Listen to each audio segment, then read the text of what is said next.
McMillan Park stands on the corner of First Street and Michigan Avenue Northwest in the Bloomingdale neighborhood of Washington, D.C. The park was once the site of the city's historic water filtration plant, which revolutionized the delivery of clean water in major cities. The site has not been in use since 1986, and since then, the city has tried on several occasions to tear down the park to make way for new development. Kirby Vining, one of Bloomingdale's longtime residents, has been fighting for 25 years to keep the site preserved as a park. Sure. Yeah, it was about 1989, and we were in our house just about behind you down there. And Tony Norman and another activist who I'd never seen before at the time knocked on the door and asked. They were going door to door, and they were asking, "Do you know what this site is and what the city wants to do with it?"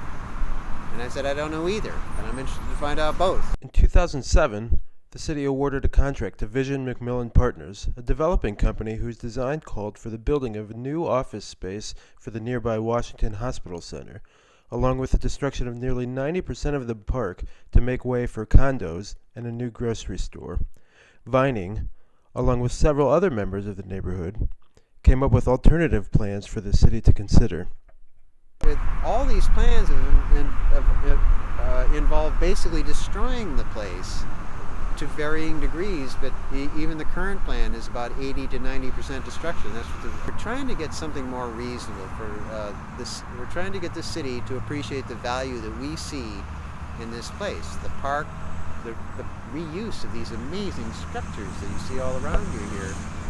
But just one after another, they seem to be more interested in somebody who comes with a fully fleshed out plan than it involves the demolition of this.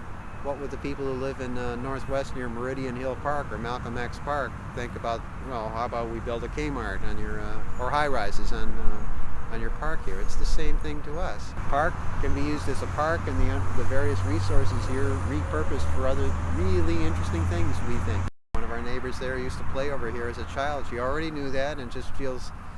Woman of very few words who just says this is shameful. That's a park. Give us our park back. Part of the group's plan calls for most of the development to be done in the site's enormous underground caverns, which were once used to store millions of gallons of water. One of the immediate examples that I keep thinking of recently is the various farmers markets. The DuPont Circle Farmers Market would easily fit in here. If the mayor would say, "Kirby, what do you guys want? Okay, maybe I've made a mistake with this high-rise stuff. What do you want?"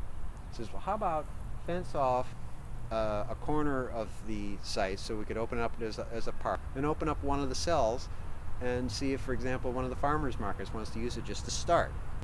What I see in this space here for the farmers market would be a cross-shaped corridor. We walk down the ramp there, and if that corridor straight ahead down the ramp were kept open, so you'd be walking down the ramp, and then it's a corridor, and maybe different sections of the farmers market, say the vegetables on one side and the cheeses and whatnot on the right side, and then a cross corridor right down in the middle here for the same thing. So it's divided up into various sections, so it would keep it open.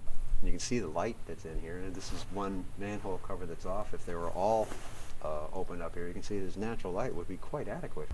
If we could get the city to be open to the ideas of, say, well, maybe we should take a look at it. What could we use these things for? A variety of things, instead of taking one contract for the whole thing.